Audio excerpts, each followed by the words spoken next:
It's February 27th here in Seoul, and I'm Kim Dami. We begin with the stories making the headlines at this hour. Starting with the South Korean government's back-to-work order for doctors.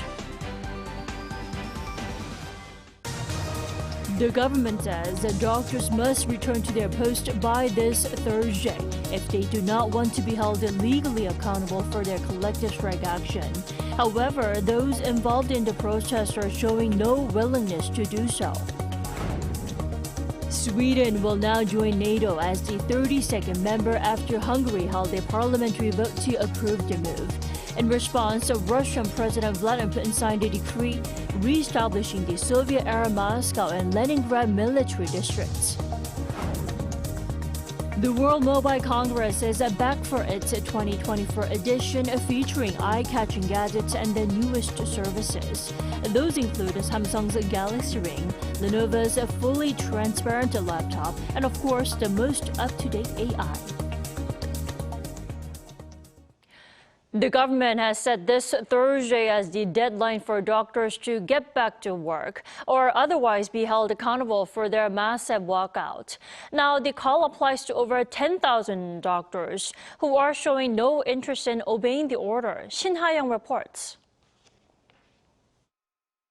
Amid the spread of collective action against the increase in medical school enrollment quotas, the government has issued a deadline for protesting doctors to return to work.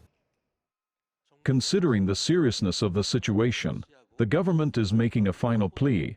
If you return to the hospital you left behind by the 29th, you won't be held responsible for what has already happened. The country's Interior Minister Lee Sang-min has also urged doctors to engage in dialogue with the government for better medical service conditions. Hospitals have been scrambling, relying on attending physicians and professors to step in to fill medical service gaps left by the mass exodus of trainee doctors that began last Tuesday. However, the healthcare crisis is poised to deepen with medical school graduates turning down interim positions. According to the Health Ministry on Monday, as of Friday, over 9,000 trainee doctors from 100 major hospitals, accounting for over 70% of all trainee doctors, have walked off their jobs, and more than 10,000 trainee doctors have submitted resignation letters. The ministry said that trainee doctors who refuse to return to work by the deadline could start facing punishment the following day. Starting from March, according to principles in the law, it is inevitable to impose a minimum 3-month license suspension for those who do not return to work, and to proceed with related judicial measures. In the meantime, the Korean Medical Association has called for an immediate halt to the government's expansion plan, warning of legal action. Arguing that the plan would compromise the quality of medical education, the KMA said the entire medical sector would fight using every legal means available until the end.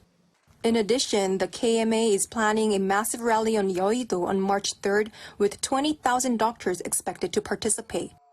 Shin Ha-young, Arirang News. Seoul's second Vice Foreign Minister Kang In-sung reminded North Korea that its nuclear and missile programs were an immediate challenge to international community and urged the regime to stop its provocations. In a speech at the UN Conference on Disarmament held in Geneva on Monday, Vice Minister Kang highlighted the North's illicit nuclear and missile programs, which she called the most urgent task for international peace and security. She noted that the regime has launched more than 100 ballistic missiles over the past few years, while pointing out that North Korea is the only country in the 21st century to test its nuclear weapons and shamelessly boast about it. Kang called on the reclusive state to immediately stop provocations, return to dialogue, and give up its nuclear weapons of mass destruction and ballistic missile programs in a fully verifiable and irreversible manner.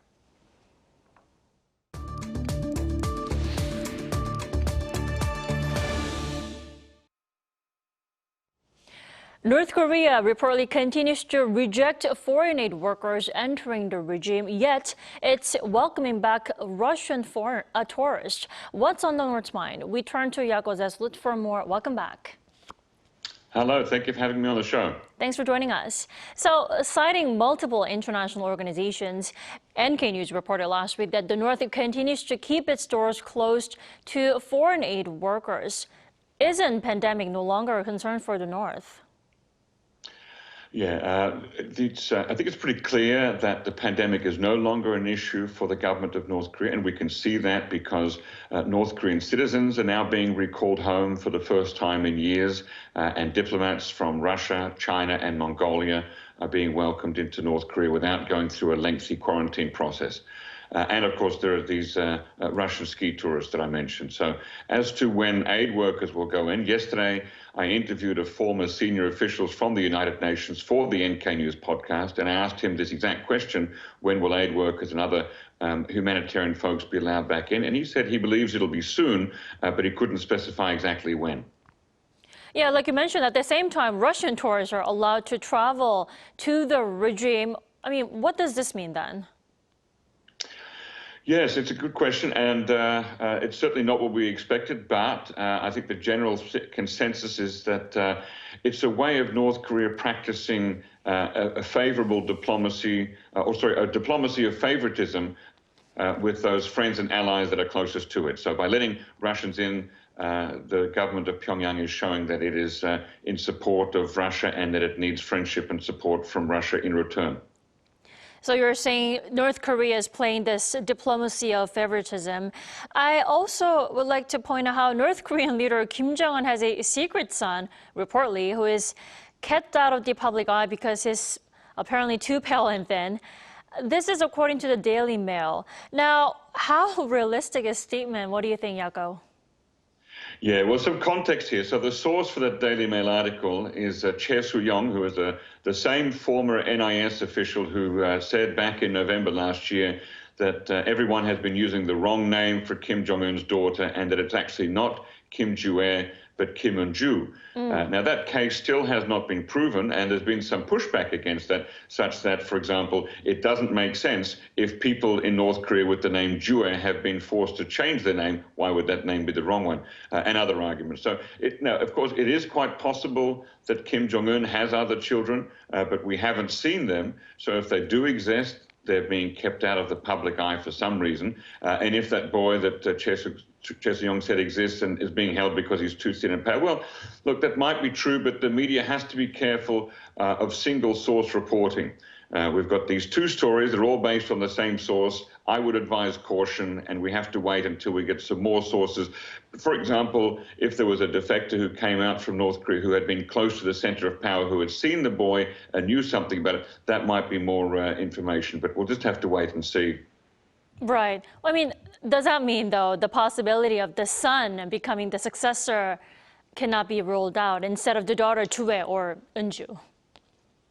We certainly cannot rule anything out. Again, don't forget, we didn't know that Kim Jong-un was going to be the next leader of North Korea until his father, the late Kim Jong-il, said so in September 2010. And that was years after South Korean media had been reporting the existence of 3 sons. So it certainly is possible. However, that being said, if there are multiple children, but only one of them is in the spotlight with her father, attending official functions, attending rocket launches and events like that, then that one probably is in the spotlight for a reason. She enjoys a special status. Maybe she has been selected by her father.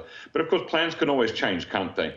In 10 years' time, Kim Jong-un might feel differently. He might anoint a different child as his successor. So don't forget that there was a time in North Korea when people thought that Kim Il-sung's brother might succeed him, but that didn't happen. And then people looked at Kim Jong-il's brother as a potential successor for him, and that also didn't happen. So we have to just watch and keep our minds open. Right, it's never been easy to read what's on the North's mind.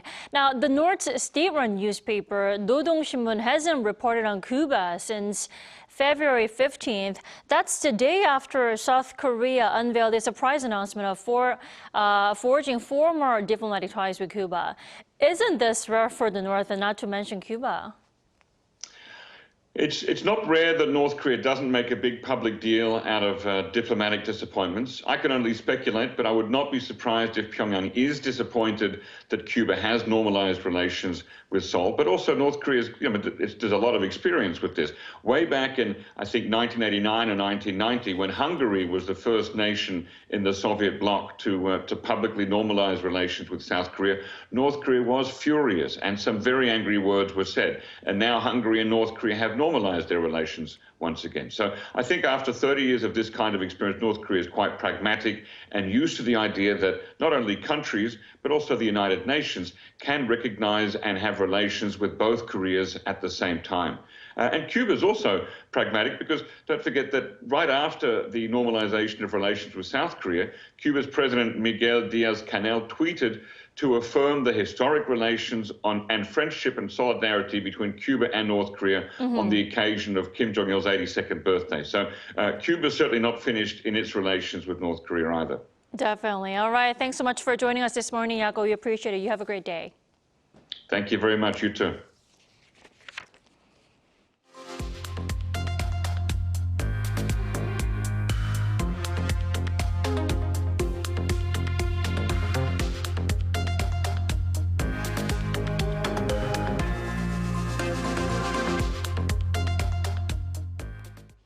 Sweden has finally been given approval to join the North Atlantic Treaty Organization, NATO.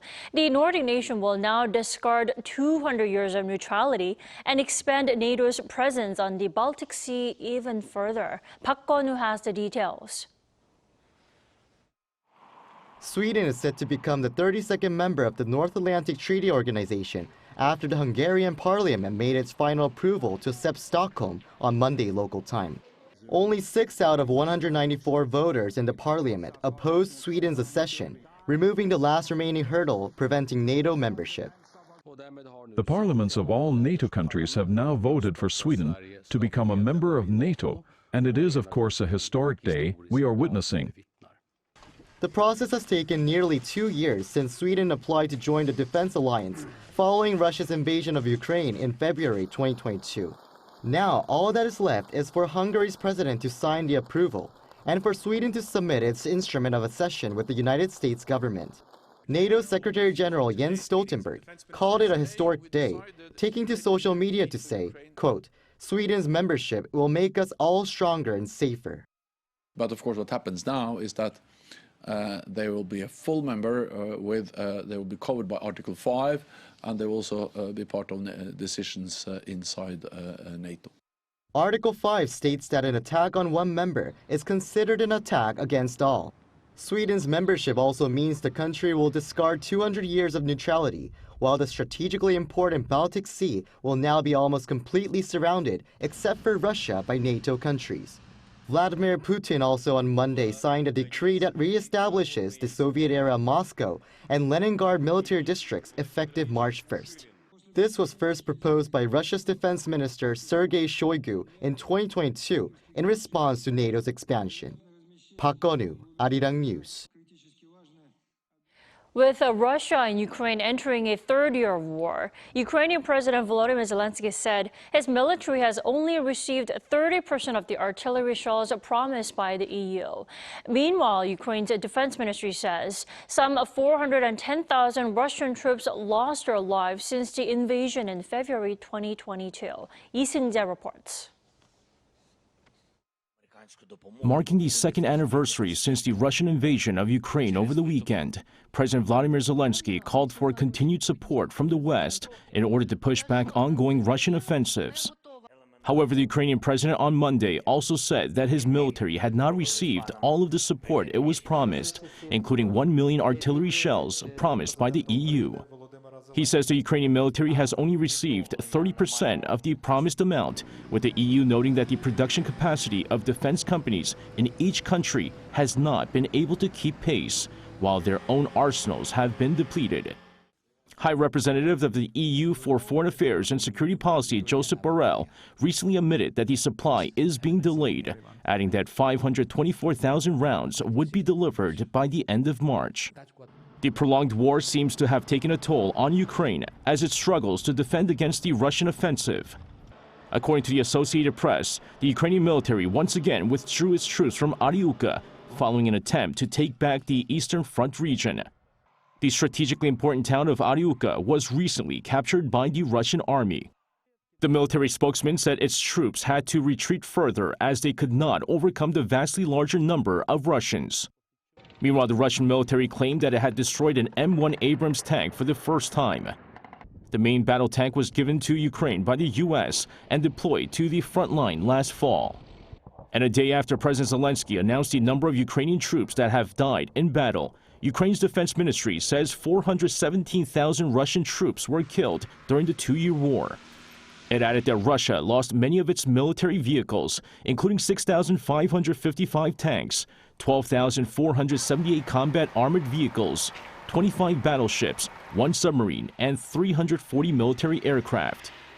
The latest Russian troops loss figure announced by Kyiv is higher than the number predicted by the West, where reports have put the number at around 300,000. Lee Seung-jae, Arirang News. Thousands of firms from around the world are back in Barcelona to show off their state-of-the-art mobile and communications technology and services.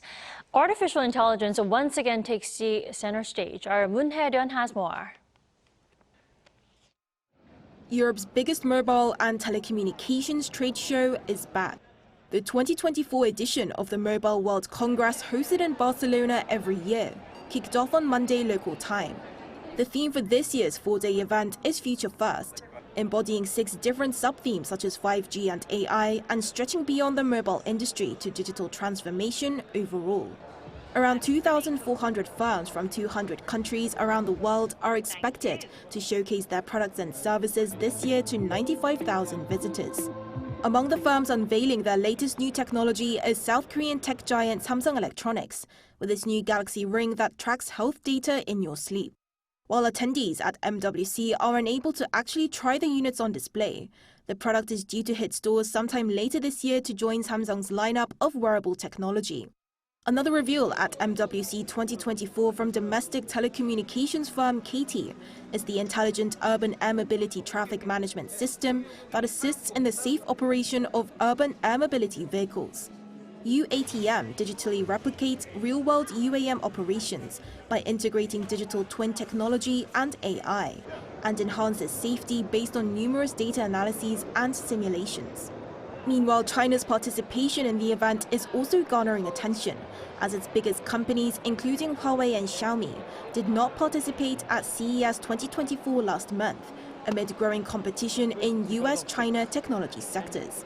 With AI being a central theme this year, Xiaomi debuted global sales of its Xiaomi 14 smartphone, which integrates AI technology for searching photos, translation services, and taking meeting notes. Chinese technology firm Honor also launched an AI smartphone with an eye tracking feature that enables users to open apps simply by moving their eyes. And in true MWC spirit, 5 telecommunications firms from around the world, including South Korea's SK Telecom, signed a contract on the first day of the event to establish a joint venture developing AI technology. Moon Hae-ryun, Arirang News.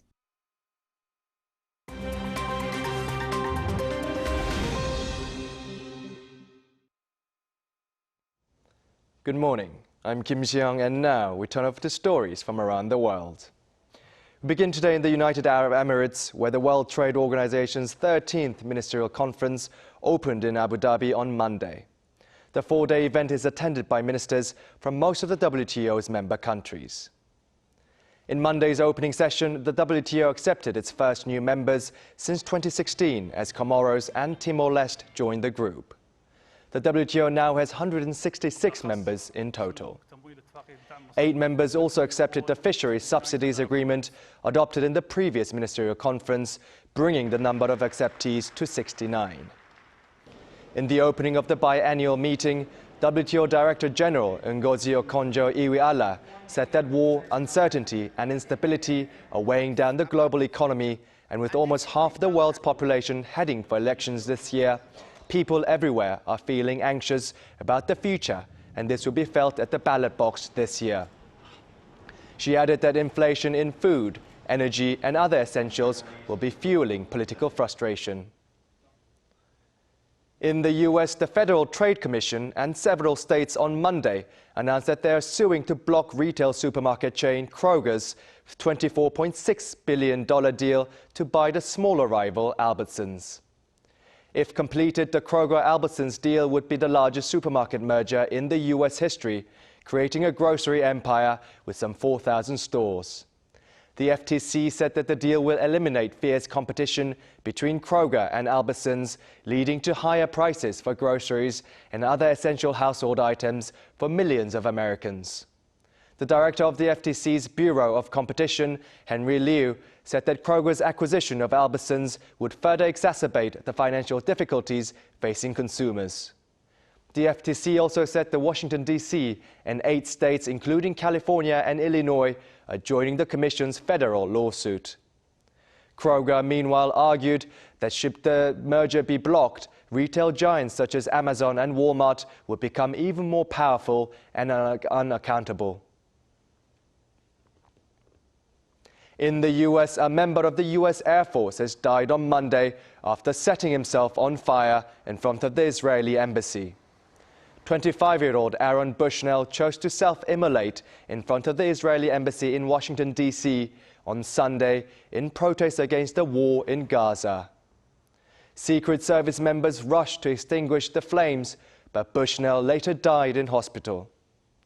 According to The Times, Bushnell and his military fatigues broadcasted the incident live on the internet, saying that "I will no longer be complicit in genocide," before setting himself on fire and screaming "Free Palestine." Earlier in December, a woman also set fire to herself outside the Israeli consulate in Atlanta. In Taiwan, thousands of tourists and locals visited the Pingxi district of New Taipei on Saturday to celebrate the Lunar New Year Lantern Festival. The Taiwan Lantern Festival is an annual event where festival goers release lanterns inscribed with their wishes into the sky. It's hosted by the Tourism Bureau of the Ministry of Transportation and Communications and has become an international tourist attraction over the past few decades. With 2024 being the year of the dragon, Taiwan's Lantern Festival celebrated with a dragon theme.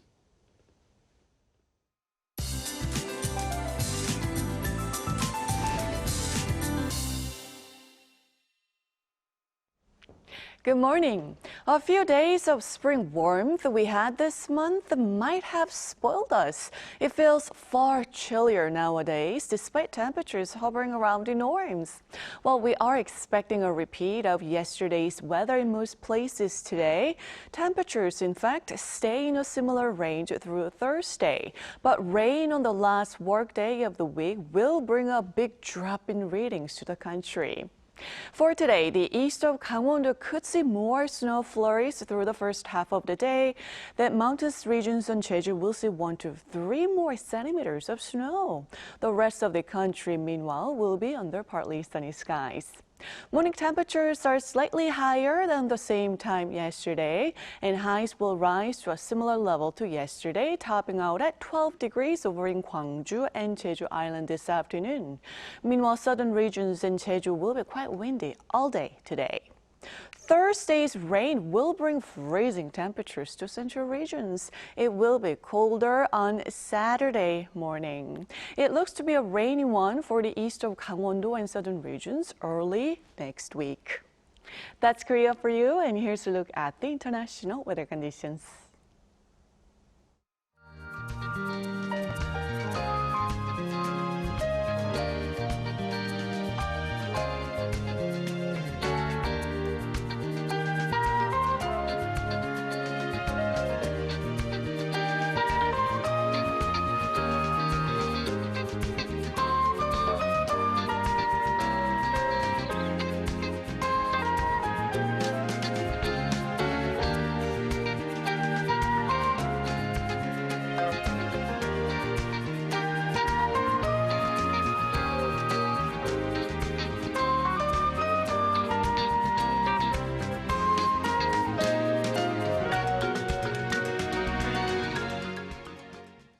We thank you for watching New Day at Arirang. We'll be back tomorrow for Wednesday's edition at the same time, 9 a.m. Korea time.